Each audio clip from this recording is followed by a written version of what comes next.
and welcome to Tennessee's At-Home Learning Series for Math. Today's lesson is for all of our sixth graders out there, though all children are welcome to tune in, and this lesson is the second in our series.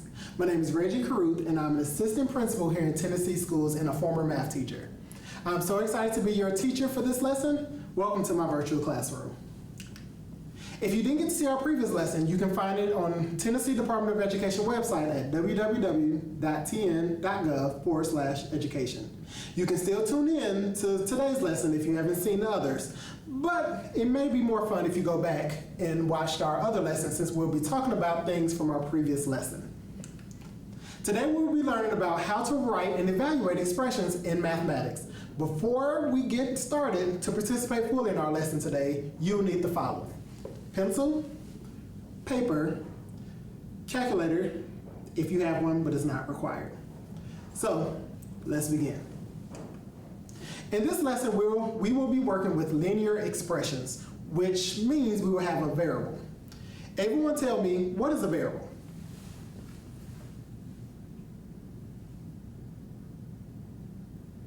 A variable is a symbol, such as a letter, that represents a number.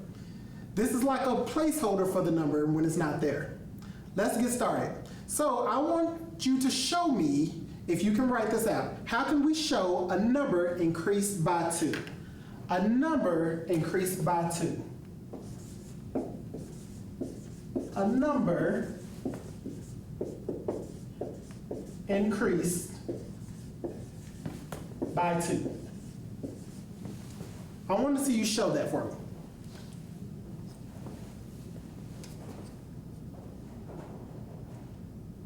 So in this case, I can show this one of two ways. I can show this as using the variable a, this represents my number, plus 2, or I can also show this as 2 plus a. So either way actually works for this scenario. Just making sure that I'm showing that my variable represents my number. So I can prove this using a diagram. Let's use a tape diagram. So if I had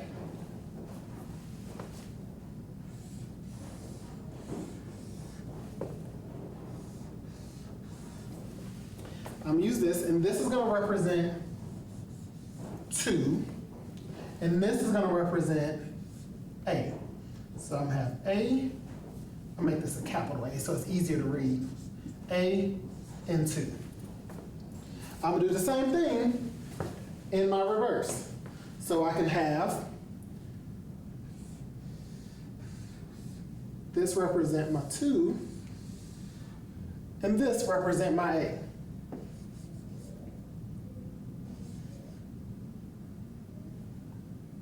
Actually, this is going to be my A, and this is going to be my 2. So no matter which order I put it in, as you can see with my tape diagram, it still works out and it still balances out. So in this lesson, you will connect real-world problems to addition and subtraction in expressions. What story problem can you make up to go along with this expression, a plus 2 or 2 plus a? And I know that my A's can kind of look like a 2, so I'm going to use a capital A to make it a little bit more easier to read.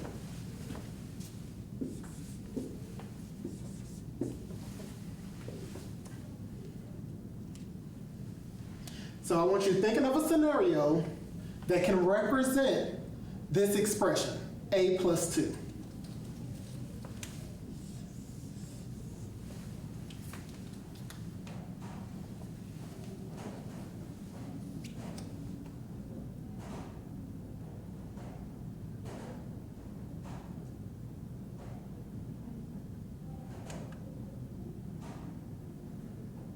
Okay, so some possible answers that I'm hearing is that this can mean that Ronnie has some apples, but Gail has 2 more apples than Ronnie. So how many apples did Gail have? Or we can look at it this way. John rode his bike B miles yesterday. Today he rode 2 more than yesterday. So no matter what, I can apply a real world scenario to this same expression. So I'm excited about building on your previous knowledge today. I want to start by discussing the importance of being specific in naming variables. We need to be so clear that we understand what this variable represents. We don't want to wonder what we're working with, or don't forget units of measurement. They matter in this when we're working with variables. So, what are some units of measure you have learned about in the past? I just want you to dive into that previous knowledge. What is some units of measurement that you've learned about in the past?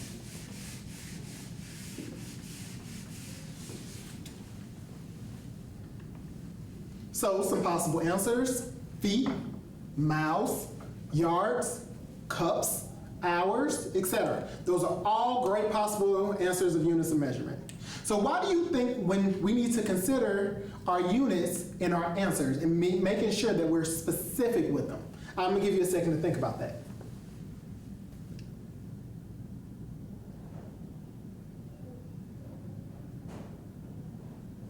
So, an example could be when we measure the height of a baby. We measure them in inches. Well, when you measure the height of a man, we measure them in feet. So we have to make sure that we are very specific of what we use to measure our items. So let's say if I were to measure my baby in feet, it may not look as good as if I'm measuring in inches, or if I switch it and use inches and I'm trying to compare the two. So take some time to think about why we change the measurement and why it's important that we make sure that we are very specific with our measurement.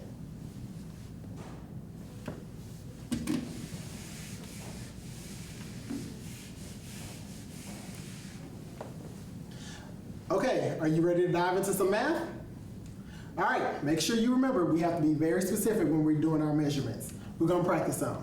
So our example 1, I want you to read the variables listed in the table and correct them so that each description is specific. So I'm gonna put my table up.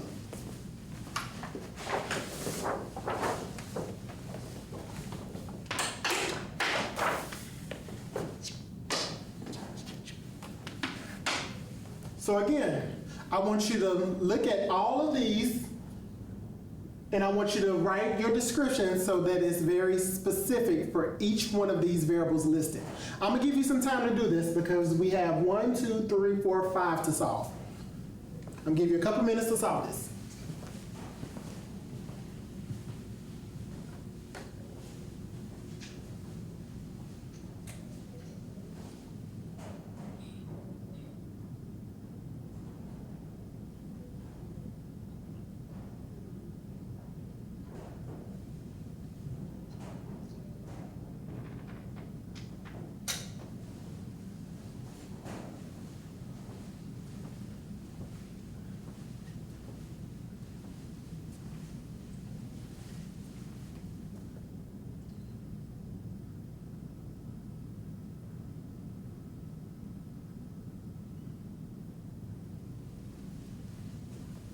Make sure you're being specific.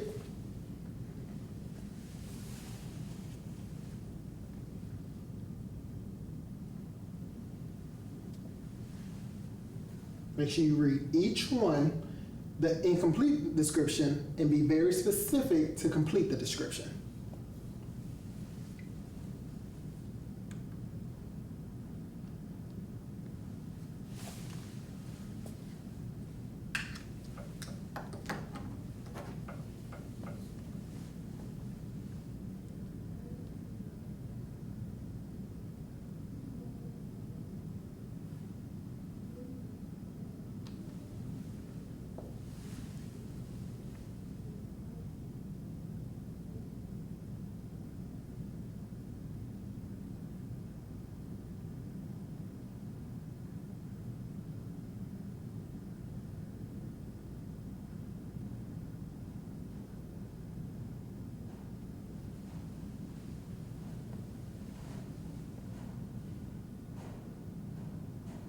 All right, so let's go over some possible answers. Remember, units may vary. So I have a few possible ways that these variables can be described.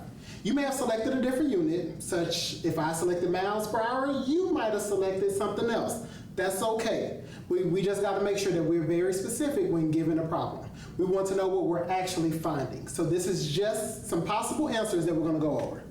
So the first one, Joshua's speed, the incomplete description, let J equal Joshua's speed. Now I want to make sure that I complete this description and be very specific when doing it. So I want to say let J equals Joshua's speed in meters per second. So let's finish that. So let J equals Joshua's speed in meters per second. You see the difference between them? So the incomplete description, let J equals Joshua's speed. Well, how do we run? How do we want to be specific? So my complete description in units is let J equals Joshua's speed in meters per second. Knowing this information, look at Rufus's height and look at what you wrote as the complete description and see if you need to change anything. And I'll write down a possible answer.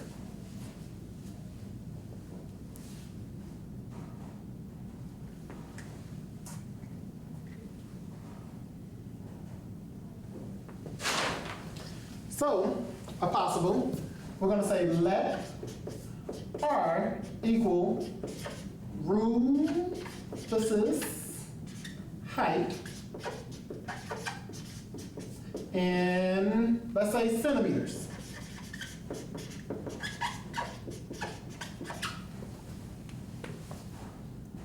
Looking at the next one, milk sold, M is my variable. Let M equal the amount of milk sold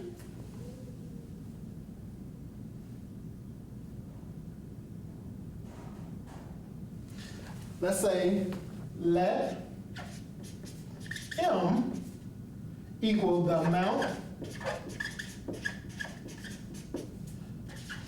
of milk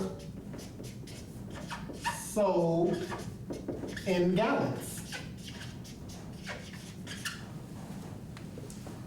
So this one variable, Colleen's time in the 40-meter hurdles is C. So let C equals Colleen's time. So how can we fix this? Let's complete this as let C equals Colleen's time in seconds. And my last one, Sean's age is S. So the incomplete description, let S equals Sean's age. So how did you complete that? Let's say let S equal Sean's age in years. Do you see the difference between the incomplete description and our specific description? I want you to take some time just to review your answers and the possible answers that we have up here. Are they the same? Are they similar? Just go over what you have versus what we wrote up here together.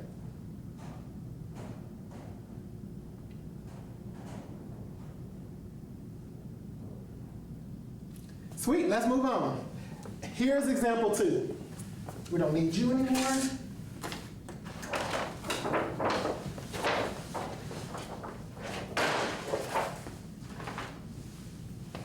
So example 2 is going to say, Kathleen lost a tooth today. Now she has lost 4 more than her sister Kara lost. So I'm going to write this statement down. So Kathleen lost a tooth today.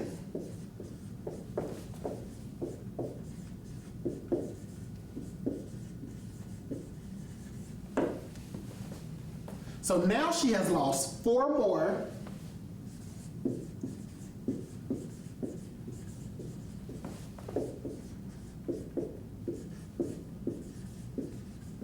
Now she's lost 4 more than her sister Kara lost.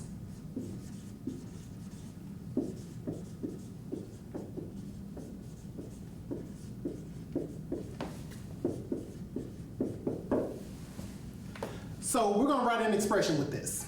So the expression is gonna represent the number of teeth Kara has lost. Here's a hint. Let K equal the number of teeth Kathleen lost.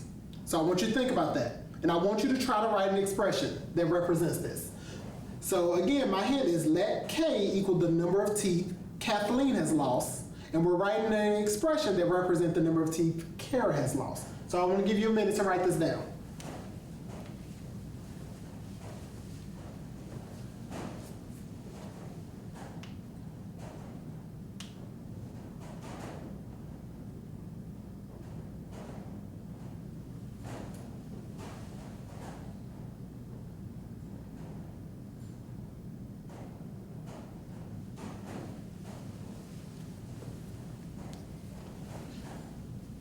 Again, Kathleen lost a tooth today. Now she has lost 4 more than her sister Kara lost. We're writing an expression that represents the number of teeth Kara lost. So what are some things that you said? Did you say K minus 4 with K equaling the number of teeth Kathleen lost? If you said that, you are correct. This is the correct expression that represents that. So now let's write an expression that represents the number of teeth Kathleen has lost. This is different. So I'm going to let C equal the number of teeth Kara lost. So we know C is going to equal the number of teeth Kara lost.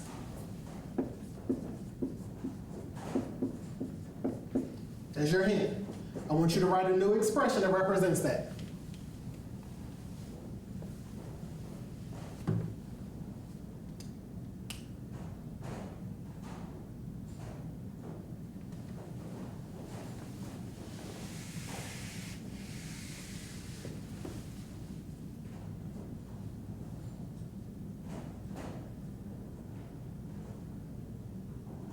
So, did you write C plus 4 as your expression? If you did, you are correct. So, knowing that, I know what's represented, I know what C represents, and I know that I'm adding 4 to this to get Kathleen's total. So if I want to know if Kara lost 3 teeth, how many teeth did Kathleen lose? Knowing using this expression, I can replace C because I know that Kara lost 3 teeth and add 4 to it to get how many teeth that Kathleen lost? 7. See how that works there? Any questions? We are doing such great jobs with this lesson. So we're gonna jump right into you helping me fill out some story descriptions. So the same thing that we're doing here, we're gonna apply to what we're doing now. So let's read the following story descriptions and write an write an addition or a subtraction expression for each one of the tables. I've done the first 2 for you, and so we're gonna talk through those before you start doing some on your own. So here's our table.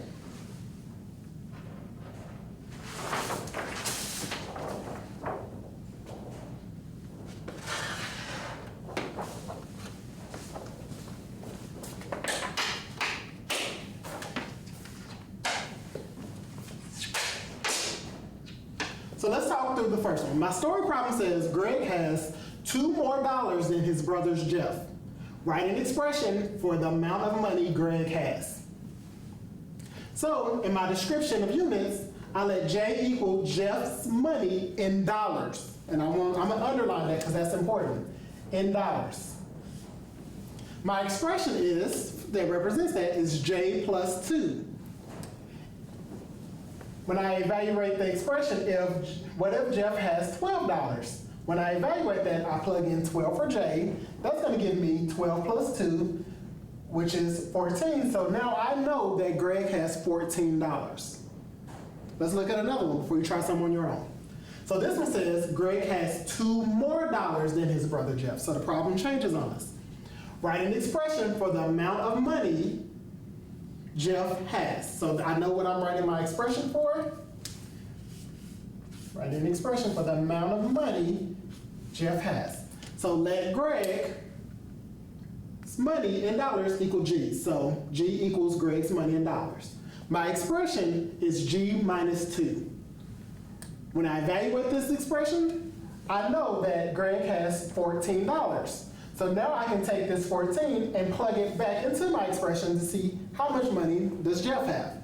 So that'll be G minus 2, plug in 14 for G. So now that is 14 minus 2, which equals 12. So Jeff has $12. So I want you to look at the next two, and I want you to try these on your own, and we're going to come back together and see what we get. I'm going to give you a couple minutes to work this out.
As you're still completing your next two, go back and look at what we did before to help you out and guide you through how am I going to write my expressions and how am I going to evaluate this expression based off of what we know.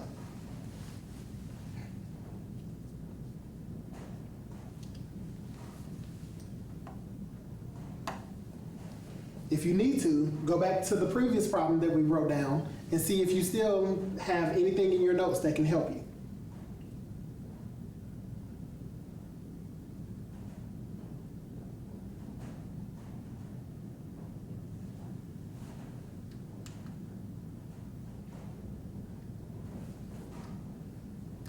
I know you guys are doing such a great job. Keep solving.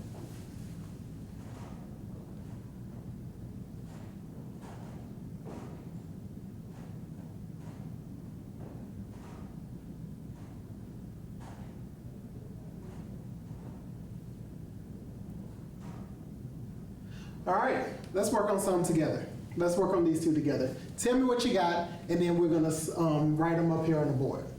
So I know Abby read 8 more books than Kristen in the first marking period. Write an expression for the number of books Abby read. So this is what I know I'm looking for. So first, I'm gonna write my description in units. And remember, we have to be very specific. So with this one, I'm gonna let K equals what? What's some of the things that you wrote down?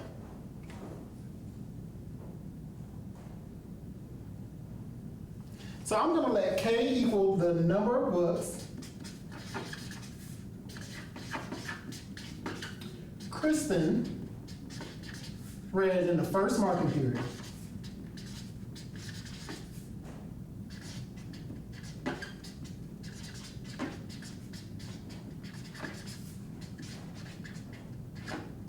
Is that what you got? All right, great. So now I'm going to write an expression that represents this. What'd you get?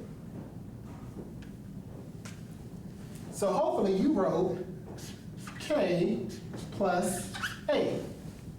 So now Kristen read 9 books in the first marking period. So if I know that, I have K plus 8. I know how much Kristen read, and she read 9. So I can plug in 9 plus 8. Now I can finish solving to know Then I have an answer of 17. And what does that 17 represent? It represents that Abby read 17 books in the first marking period.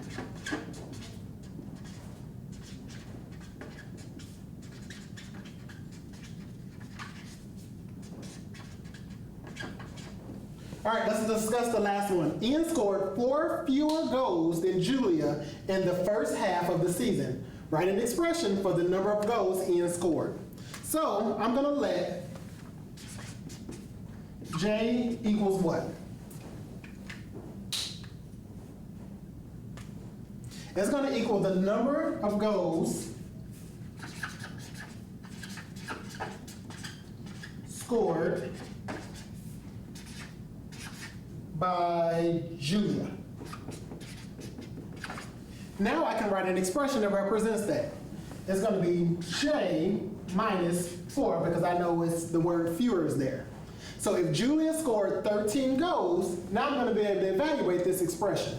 So I have J minus 4. I know Julia scored 13 goals, so that's 13 minus 4. Now I can go ahead and finish solving this expression, which is going to give me 9. And that 9 represents the score, or the number of goals Ian scored